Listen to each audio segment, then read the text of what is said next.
As soon as I crossed the threshold, I sensed it, that tension hanging heavy in the atmosphere, dense like molasses and sticking to every surface the way tobacco smoke does. The artificial friendliness and forced grin stretched beyond its limits, created the sort of environment that made your instincts whisper to flee. But I stayed put because after years of your parents emotionally manipulating you from afar, you attend their Christmas invitation. Even if it's just to validate your suspicions about the strings attached to that holiday meal. Mother busied herself arranging place settings, while humming Silent Night as though she hadn't spent my entire youth using shame as a weapon. Father occupied his usual spot at the table's head, whiskey tumbler in hand, his leg jittering beneath the surface like someone harboring a secret.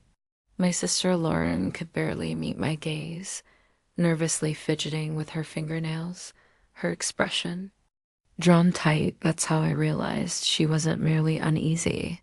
She was terrified of whatever was approaching, and it was substantial.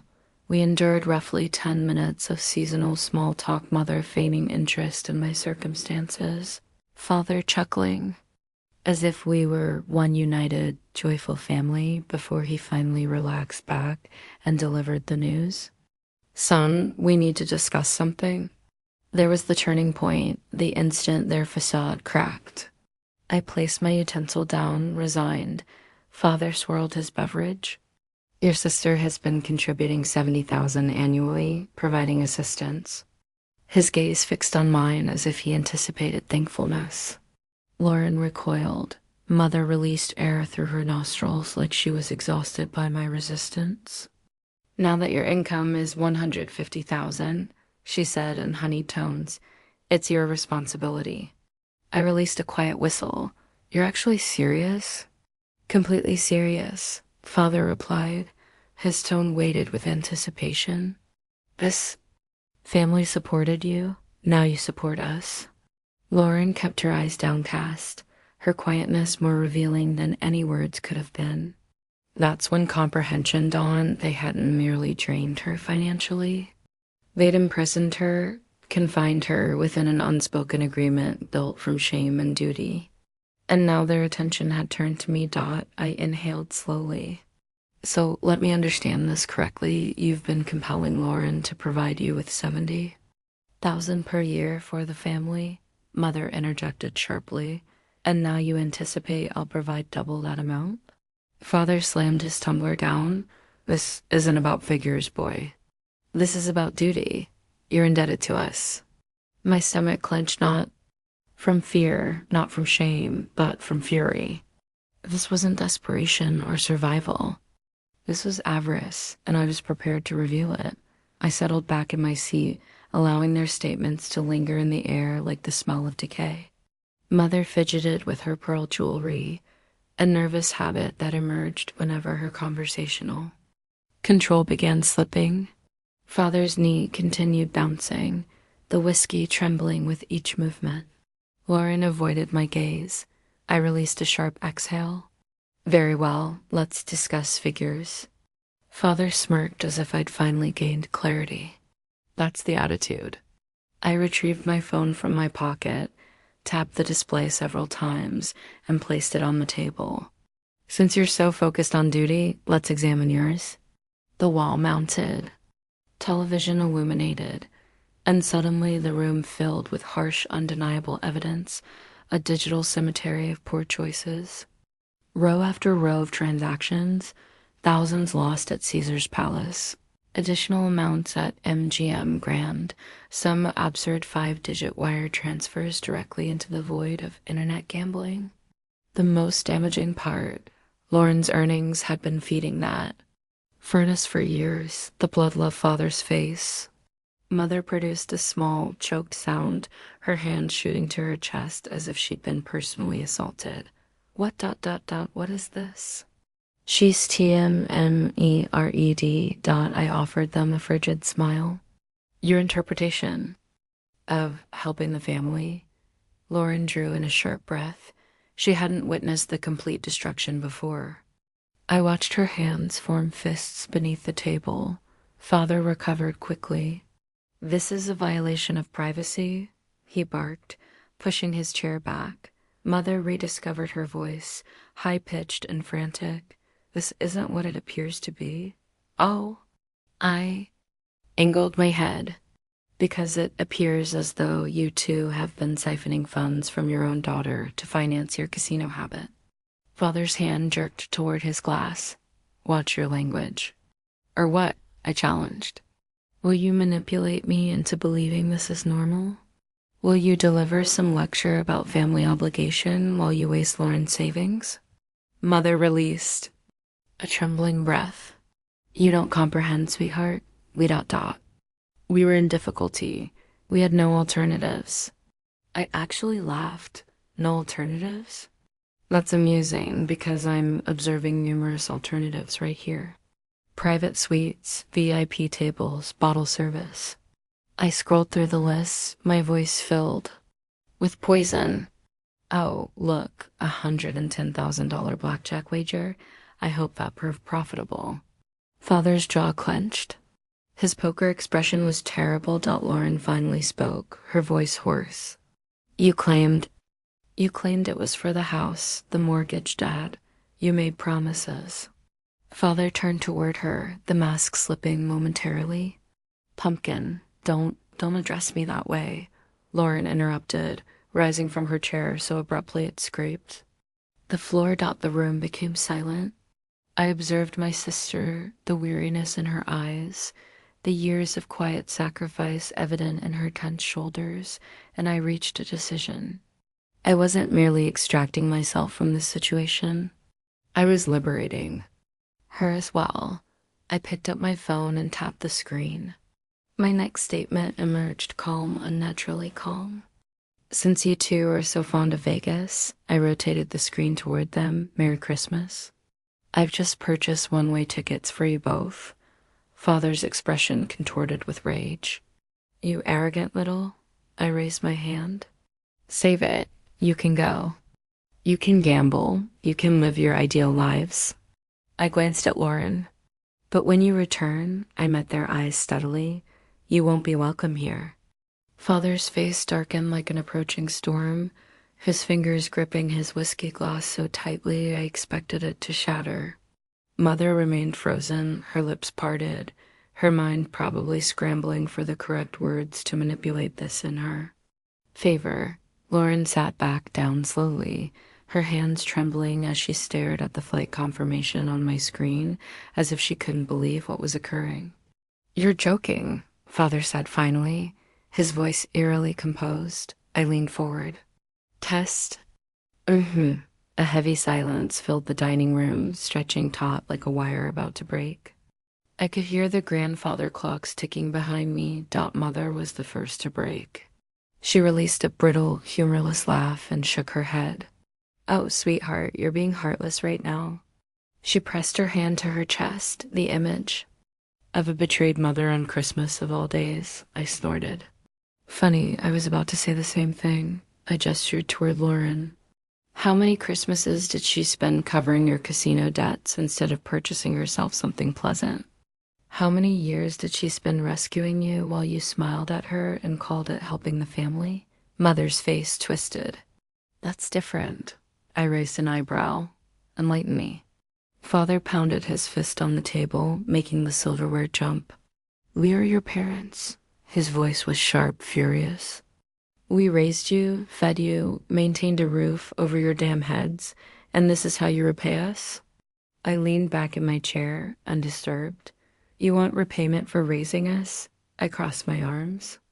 All right, let's do some mathematics. I opened a calculator app on my phone, making a show of tapping the screen. Let's assume it cost you approximately $155,000 annually to raise each of us. Times 18 years, that's what, $270,000 total? I glanced up, smirking. Cool. So why the hell have you bled Lauren alone for nearly half that amount in the past few years? Lauren flinched. Mother inhaled sharply. Father's nostrils flared like an enraged bull. You ungrateful little... No. The word sliced through the air like a blade. Lauren, her voice shaking but firm. She looked up and I saw something in her eyes I hadn't seen in years' anger.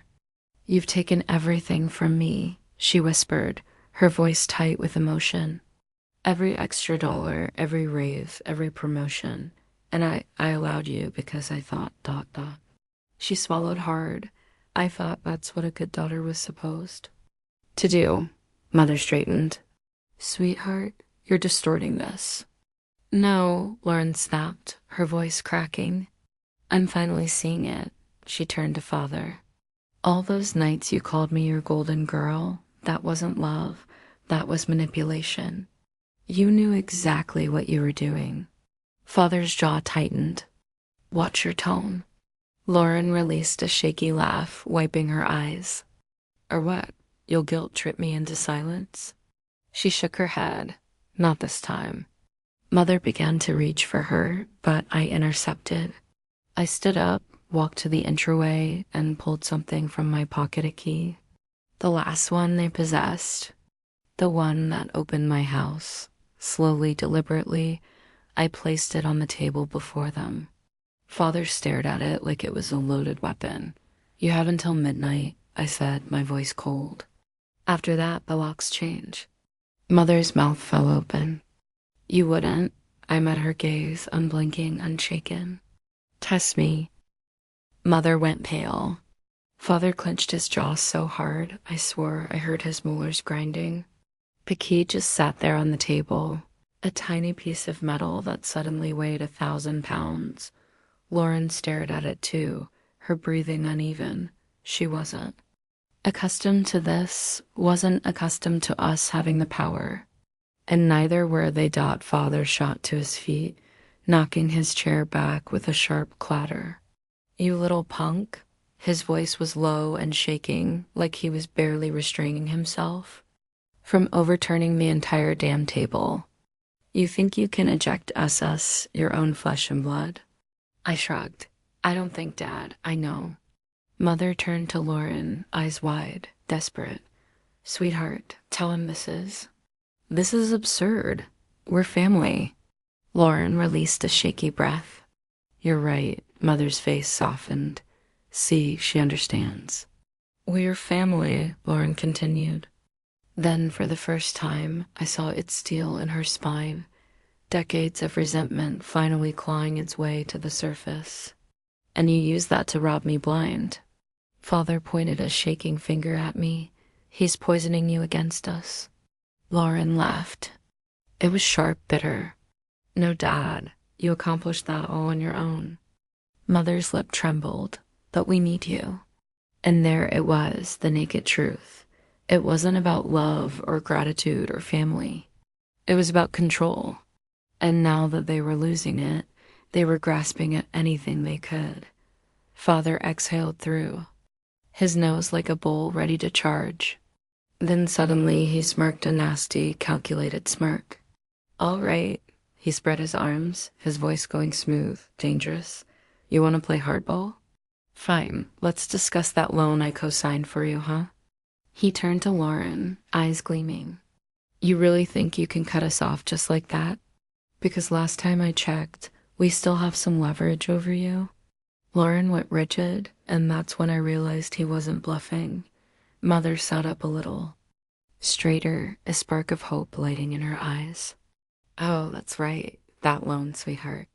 You wouldn't want us to default, would you? That would ruin your credit too." I felt my pulse spike. They had planned this. This wasn't just years of casual mooching, this was entrapment. Lauren opened her mouth, but no sound emerged. She was caught, cornered. I could see it, her brain scrambling, trying to find an escape route, and that's when I made the choice. I grabbed my phone, scrolled through my banking app, and tapped transfer. A few keystrokes, a confirmation screen. Done. Lauren's phone buzzed. On the table, she blinked, confused, then picked it up. When she saw the amount, her breath caught. "What?" I leaned down, resting my hands on the table. Loan paid off. Father's smirk vanished. Mother choked on air. "You what?" I pocketed my phone. "You've got nothing on us now." Father looked like he wanted to lunge across the table. You arrogant little, I straightened, clock ticking. I nodded at the key. Take it, pack your bags, or don't. My smile was razor sharp. Either way, you're done leeching off us. Lauren slowly stood, her phone still clutched in her hand. She met my eyes, swallowed hard, and nodded. For the first time in years, she was free. Nothing felt better than watching them realize it. Father's face twisted into something ugly. Something raw man backed into a corner, realizing his grip on the leash had just snapped. Mother was still frozen, blinking rapidly like her brain refused to process reality. Lauren clutched her phone, fingers shaking around it. I could feel the weight lifting off her years of silent suffering, peeling away layer by layer. But she wasn't celebrating yet, not until they were gone. Father's hands curled into fists. You think you're some kind of big shot now, huh? His voice was low, simmering with barely contained rage. You come in here, throw some money around, and suddenly you're better than us? I tilted my head. You tell me. Because from where I'm standing, I'm the only one at this table who doesn't need to scam their own children to stay afloat. His lip curled. You little don't, I cut him off, voice sharp. Don't even try it, Dad. You lost. I nodded toward the key still sitting, untouched on the table. Take it, go to Vegas, gamble your own damn money for once. Mother finally snapped out of her daze, voice trembling. But we don't have any money. I gave her a slow, cold smile. Not my problem. Father let out a bitter laugh, rubbing a hand on his face. You don't get it, do you? We need that money. We're in deep. I crossed my arms. Sounds like a you problem. He slammed a hand on the table. If we don't pay off some of these debts, people are going to come looking for us. Lauren stiffened beside me. Mother made a small, desperate sound. You wouldn't let that happen, would you? Her eyes darted between us. You'd let your own parents get hurt? And there it was, the final card, the last trick up their sleeve. They were hoping fear would pull us back in. I exchanged a glance with Lauren, then turned back to them. My voice came out quiet even. You did this to yourselves. Mother gasped like I'd slapped her. Father stared at me like I was a stranger. Took a step back. You have till midnight to get your things and leave. I pulled another item from my pocket and tossed it onto the table beside the key, a folded piece of paper. Mother reached for it hesitantly, unfolding it with trembling fingers. Her breath hitched. It was a legal eviction notice. Her head snapped. Up, horror dawning in her eyes. Father lunged for me. Lauren moved. Before I could, she stepped in front of me, hands up, voice ringing out stronger than I'd ever heard it. Enough. Father actually stopped. Mother clasped her hands together, whispering, Please, sweetheart, don't do this to us. Lauren took a shaky breath. Then she reached down, picked up the key, and dropped it back onto the table with a sharp clink. You did this to yourselves? She echoed my words, voice steady. For the first time, I saw it in her eyes, not fear, not guilt. Finality. And for the first time, I think they saw it too. Father's whole body tense like a spring about to snap. His fingers twitched at his sides, his jaw clenching and unclenching as if he was debating whether to flip the table or throw a punch. Mother just sagged. Her shoulders dropped, her face crumpling, and for a split second, she almost looked like a real mother, someone who had just realized she'd lost her kids forever. But then her lips pressed together, and I saw it, the calculation, the wheels spinning in her head. She wasn't mourning us. She was mourning the money. Lauren, she whispered, her voice full of manufactured heartbreak. Don't let him manipulate you like this. He's turning you against us.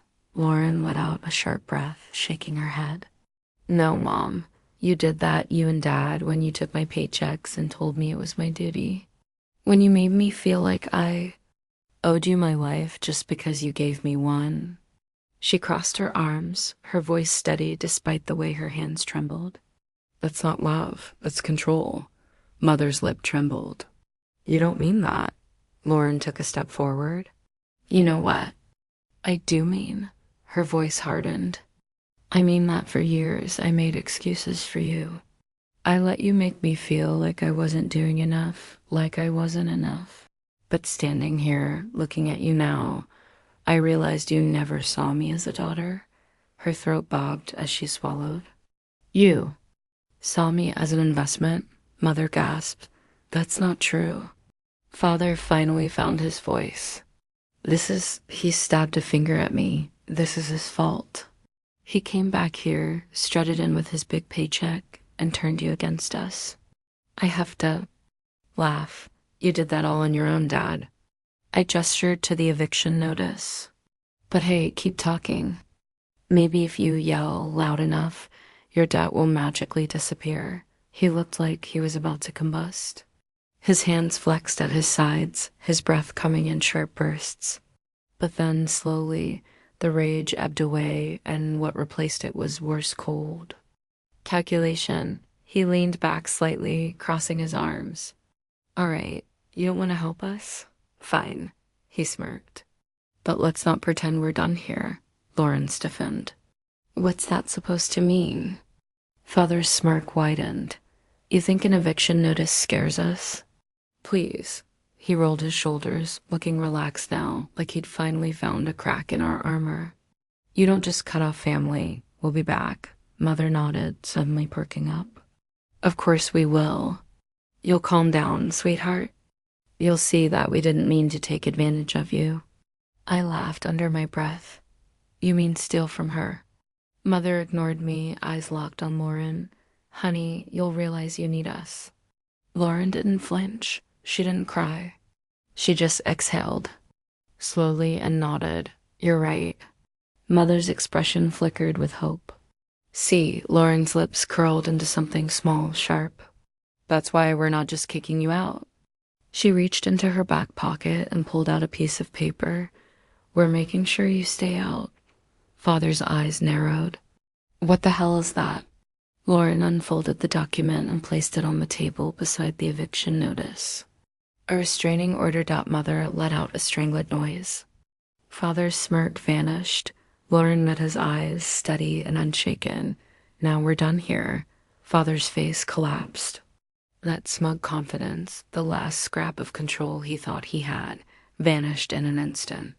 His eyes darted between the paper and Lauren, like he was trying to process the reality in front of him. Mother made a small, strangled noise, her hand flying to her mouth. Lauren didn't blink, didn't flinch. This isn't real, Father muttered, grabbing the paper with shaking hands. He scanned it, his lips moving slightly as he read. His face darkened with every line. This is ... This is a joke. You wouldn't do this to us. I did. Lauren's voice was calm, final. Filed it last week. Judge approved it yesterday. She exhaled. You are legally barred from contacting us in any way. Calls, texts, showing up at our homes, even asking someone else to reach out. All of it violates the order. Mother's breathing turned frantic. Sweetheart, no. This is wrong. We're your parents. And that used to mean something, Lauren said, her voice softer now, but you made sure it doesn't. Father's hands shook. He was seething, but he didn't explode, not this time. No yelling, no lunging. He just stood there, gripping the restraining order, his entire body vibrating with barely contained rage. Then, slowly, his lips curled into a sneer. You think a little piece of paper is going to keep us away? Lauren's jaw tightened. He took a step closer to her, lowering his voice to something venomous, threatening. You think you can just erase us from your life? He leaned in slightly, eyes gleaming. We made you, sweetheart. You owe us, whether the law says so or not. I stepped between them before he could get another inch closer. You take one more step, I said, my voice quiet, deadly, And I swear to God, Dad, I'll have you in handcuffs before the night is over. Father stopped. We stared at each other, a silent war raging between us. I could see it, the battle in his head. His anger told him to fight, to lash out, but his survival instincts, those told him something different because he knew he had nothing left. No leverage, no control, no money. Only loss. He swallowed hard. His nostrils flared. His shoulders TENCD. Then, finally, he backed down. Fine, he spat, his voice shaking with fury. You want to cut us out? Burn the bridge? You think you'll be better off without us? He looked at me. You think you're a big man now, taking care of your sister like she's some helpless little girl? His lip curled. Newsflash, kid, you're just like us. Money makes people selfish. It makes them monsters. His eyes were burning, and one day you'll be standing right where we are. You'll have nothing left but regret. I let out a slow breath. Unmoved. Guess we'll see. Father's nostrils flared. He turned to Mother. We're leaving. Mother's face crumpled, her hands trembling. But John, we can't just now. He flinched. Then, with one last broken sob, she grabbed her purse and stood. Father snatched the eviction notice and the restraining order off the table, crumpling them in his fists like that would somehow undo the damage. His hands were red, his body coiled tight like a spring. But he said nothing else. He just grabbed the one-way tickets to Vegas and walked out the door. The door slammed behind them. The sound echoed through the house. Final and absolute. Lauren let out a shaky breath, staring at the empty doorway like she was expecting them to burst back in. One last desperate attempt to claw their way back into our lives, but they didn't. They were gone. She swallowed hard. They'll be back. I shook my head. Not this time. She turned to me, eyes shining, not with sadness, but with something else. Relief. For the first time in years, there was nothing left for them to take. I picked up the key from the table, weighed it in my palm, then walked to the front door. The deadbolt clicked as I locked it. Then, calmly, deliberately, I slid the chain across. Lauren exhaled a laugh, a real one. Shaky and disbelieving, but free. Stood there for a moment, just breathing. Then she nudged me. So you really bought them one-way tickets? I smirked. Figured Vegas should deal with them for a while. She snorted, rubbing her face. You're a menace. I shrugged. Better than being their bank account. She smiled small, but real. And for the first time in a long time, we sat down at the table, just the two of us. No guilt, no weight, no chains. Just Christmas dinner.